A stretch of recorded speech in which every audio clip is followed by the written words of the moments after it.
Hawaii. It's a dream destination for most of us, isn't it? We think of the sand and the surf and the wonderful sun coming down on us every day, making life beautiful and wonderful. But Hawaii isn't always a great memory for everybody.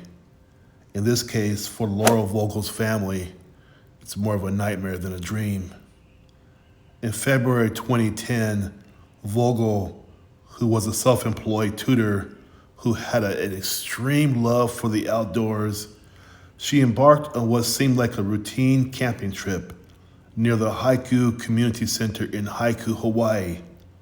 Now, she had been there many times before. This was not her first rodeo, but it was her first time camping overnight. And this was the last time she was heard from as of February 21st of 2010. Now, her friend recalls receiving a text from her that day, and the text noted, "I am camping down the way from the birthing pools, and I am meeting all the locals." But here's the strange part.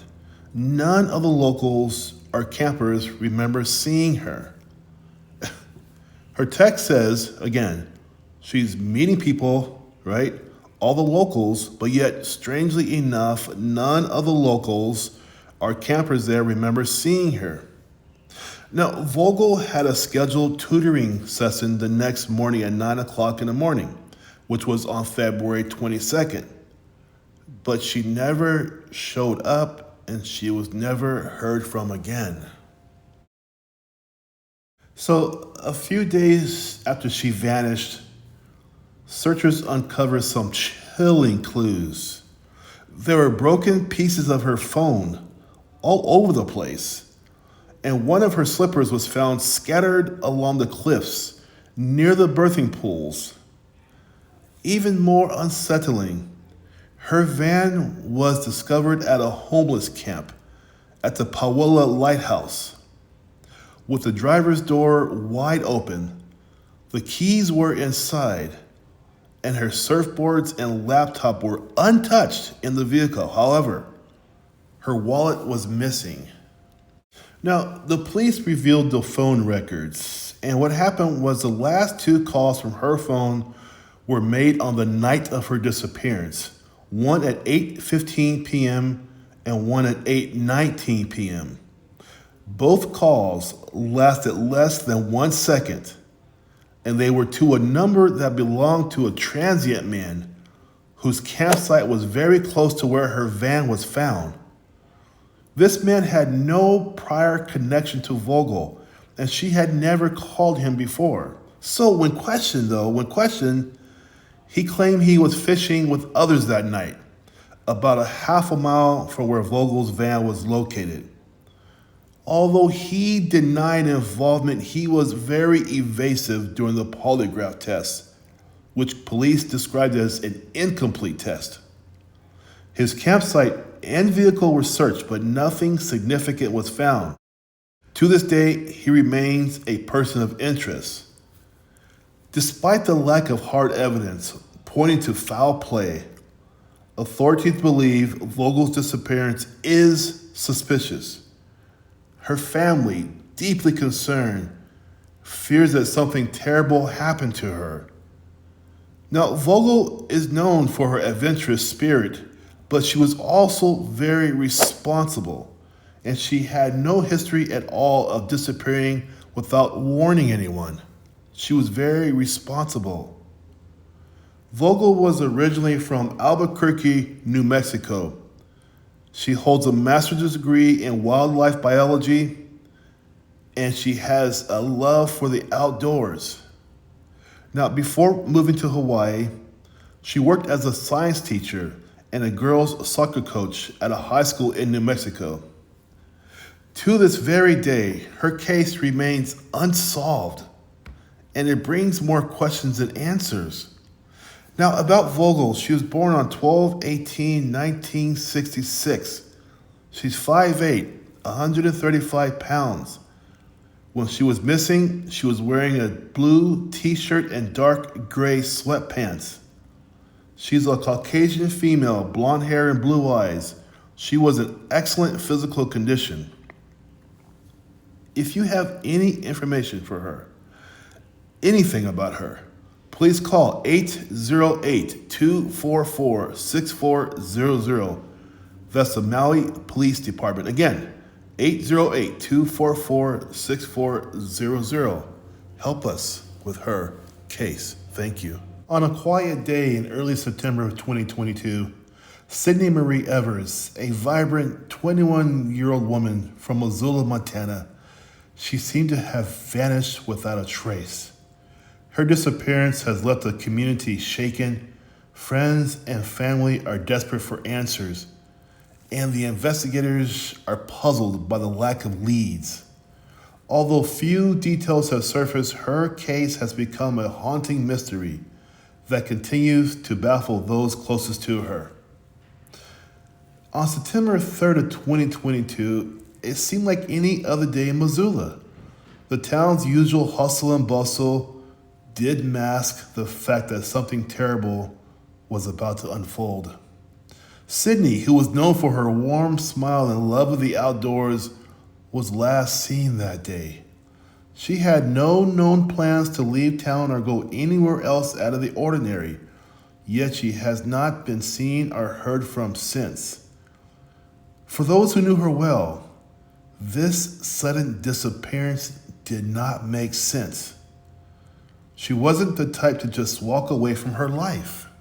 Like most of us, she was a responsible person with deep connections to her family and friends and her local community. Therefore, her vanishing without a word was entirely out of her character. As days passed, they became weeks and became months. The concern for her well-being grew, and the community search just intensified. When Sydney did not respond to calls or texts and failed to return home, her family knew something was wrong. They immediately reported her missing, and a search was launched to find her.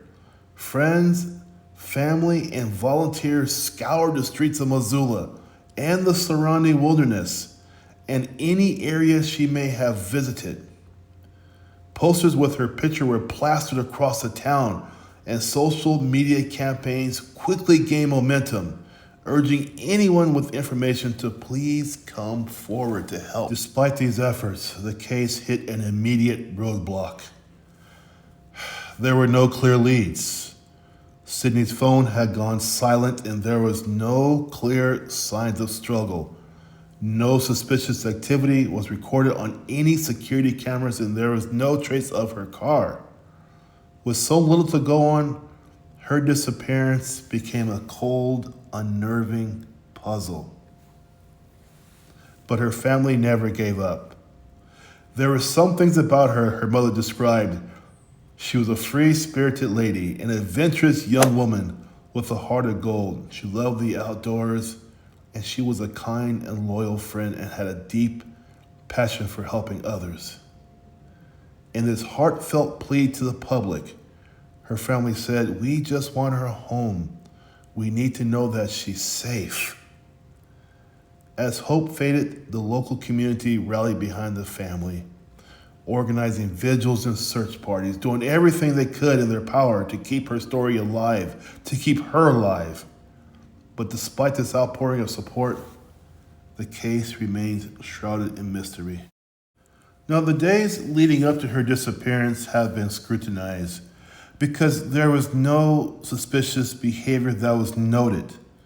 She was last seen in Missoula, but the exact location and the circumstances thereof remain unknown, vague.